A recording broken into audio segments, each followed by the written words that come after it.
Méditons avec le pasteur Ertis.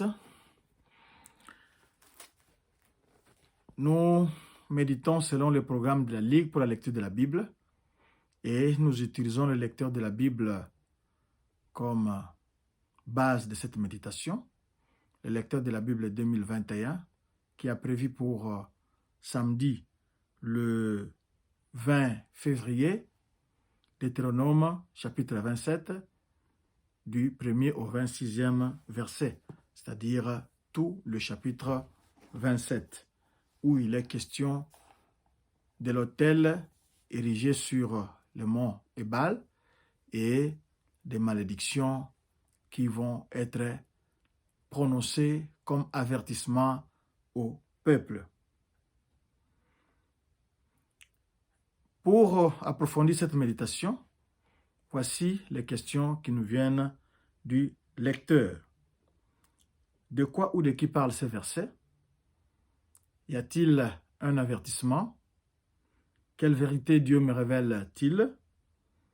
Quel verset m'interpelle le plus? Pour ma prière, y a-t-il quelque chose que Dieu me montre, dont j'ai à me repentir, auquel croire et obéir, pour lequel le remercier et le louer, pour lequel lui formuler ma demande? Voici un moyen mnémotechnique pour vous permettre de bien répondre à ces questions. Il faut d'abord prendre le temps de lire, au besoin relire les textes avant de vous attaquer aux questions. Si vous le faites, vous verrez que votre méditation va s'enrichir au lieu de vous contenter à écouter mon commentaire. Or, mon commentaire n'est qu'un squelette. Vous pouvez l'enrichir de vous-même aussi. Notre adresse, c'est église-doxadeo.com. Vous pouvez aussi nous joindre sur les réseaux sociaux en tapant Doxadeo Lubumbashi. Prions d'abord. Père Tout-Puissant, toi le Dieu d'amour, nous te disons merci pour ce temps. Nous te disons merci pour ces moments, merci pour ce contrat. Merci surtout au Seigneur parce que tu nous aimes et tu veux nous avertir pour que nous puissions être bénis. Bénis ces instants au nom de Jésus-Christ. Amen. Shalom, shalom. Bienvenue à ce moment de méditation. Que Dieu vous bénisse. Nous allons d'abord lire quelques versets. Du 1er au 3e verset. Moïse et les anciens d'Israël donnèrent cet ordre au peuple. Observez tous les commandements que je vous prescris aujourd'hui. Lorsque vous aurez passé le Jourdain pour entrer dans le pays que l'Éternel, ton Dieu, te donne, tu dresseras de grandes pierres et tu les enduiras de chaux. Tu écriras sur ces pierres toutes les paroles de cette loi lorsque tu auras passé le Jourdain pour entrer dans le pays que l'Éternel, ton Dieu, te donne, pays où coule le lait et le miel, comme te l'a dit l'Éternel, le Dieu de tes pères. Ici, Israël est sur le point de prendre possession de la terre promise, de la terre de Canaan qui se trouve au-delà du fleuve Jourdain. Et Dieu donne des instructions.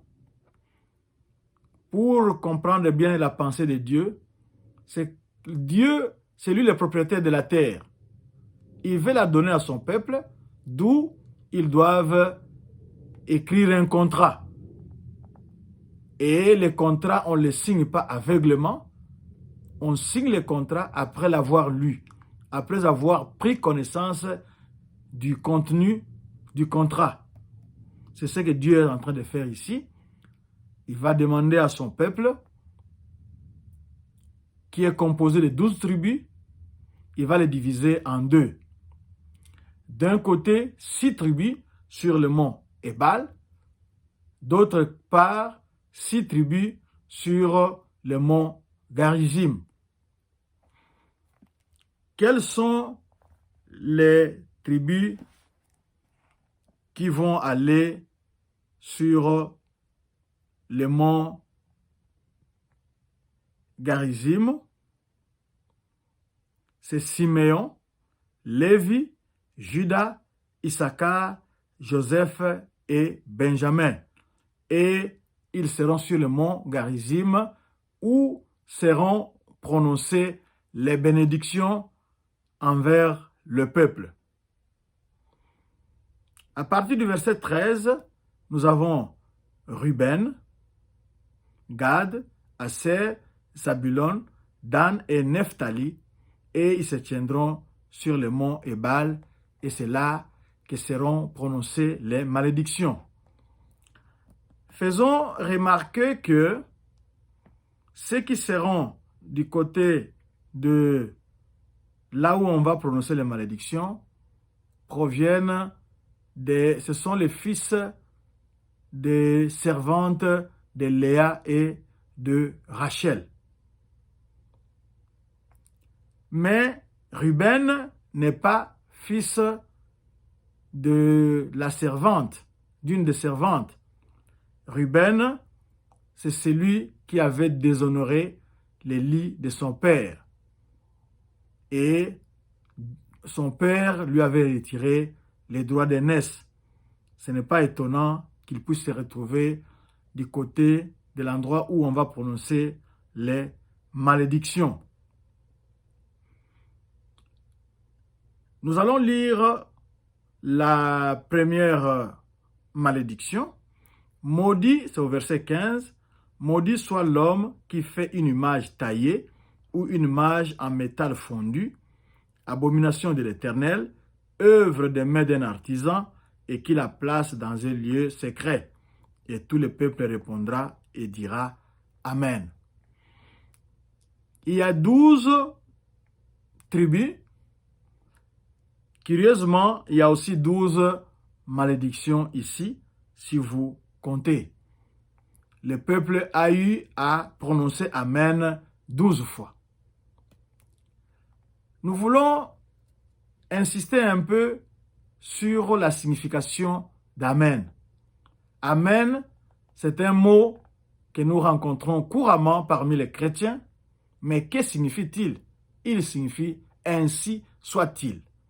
C'est un signe d'acquiescement, c'est-à-dire, quand quelqu'un prie et que vous dites Amen, vous êtes d'accord avec les paroles qu'il a prononcées, les paroles qu'il a adressées à Dieu. C'est pour cela qu'on demande que dans une assemblée, que les gens ne puissent pas parler en langue, c'est-à-dire parler en langue sans qu'il y ait interprétation.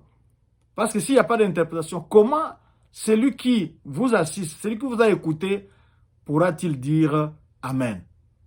Il n'a rien compris de ce que vous dites, il ne peut pas être d'accord avec vous. Alors, Amen signifie ainsi soit-il. Vous êtes d'accord avec ce qui a été dit. Et ici, Dieu n'est pas un Dieu méchant. Dieu est un Dieu bon. Nous voyons ici son amour transpirer au travers des lignes. C'est comme vous, par exemple, vous pouvez avertir quelqu'un qu'attention, si vous avancez de ce côté-là, il y a par exemple un ravin. Est-ce que vous êtes méchant? Non. Vous avez averti la personne de ne pas aller là-bas, là où il y a danger. C'est ce que Dieu est en train de faire ici envers son peuple. Il leur informe des dangers qui peuvent attirer des malédictions sur leur vie. Prenez le temps de lire toutes ces malédictions et vous verrez que ce sont des avertissements. Dieu ne veut pas que ses enfants se perdent. Et comme il est le propriétaire du terrain, il veut le céder, il écrit le contrat et chacun prend connaissance du contrat. C'est pour ça que les Lévites étaient obligés de lire cette loi à haute voix, à l'unisson. C'est-à-dire ensemble, Vous savez qu'on n'avait pas de baffles. On utilisait les échos qui venaient des montagnes et on a prononcé. Nous pouvons aussi faire souligner que les Lévites étaient sur les montagnes pour prononcer la lecture, pour donner lecture de cette convention. Et au mont Garizim, dans la plaine, c'était là qu'Abraham avait érigé le premier autel où il avait adoré Dieu. Donc c'était entre les deux montagnes là, dans la plaine, c'est là que Abraham avait érigé cet autel où il avait adoré Dieu. Là, c'était le cas d'Israël.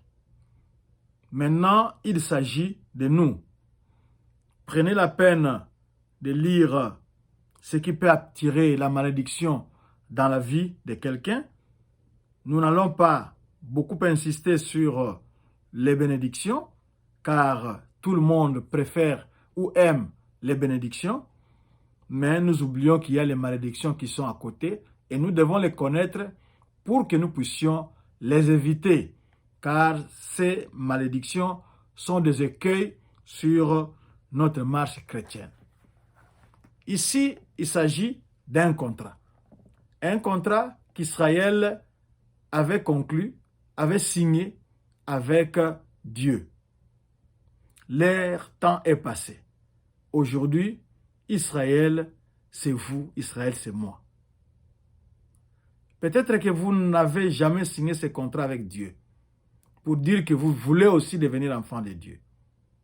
Vous voulez commencer une marche. Vous voulez traverser votre Jourdain aujourd'hui et commencer une nouvelle vie avec Dieu.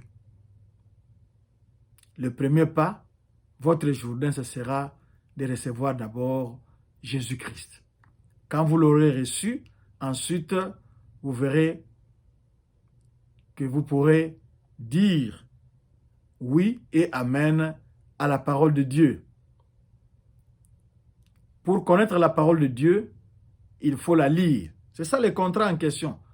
Il a dit ici, il a dit que toutes ces paroles doivent être consignées sur les pierres. On a écrit toute cette parole. Pour nous maintenant, on n'a pas de pierres, on a des papiers, on a la forme électronique, mais c'est toujours la parole de Dieu. Il faut la lire, il faut la méditer pour la comprendre et la maîtriser.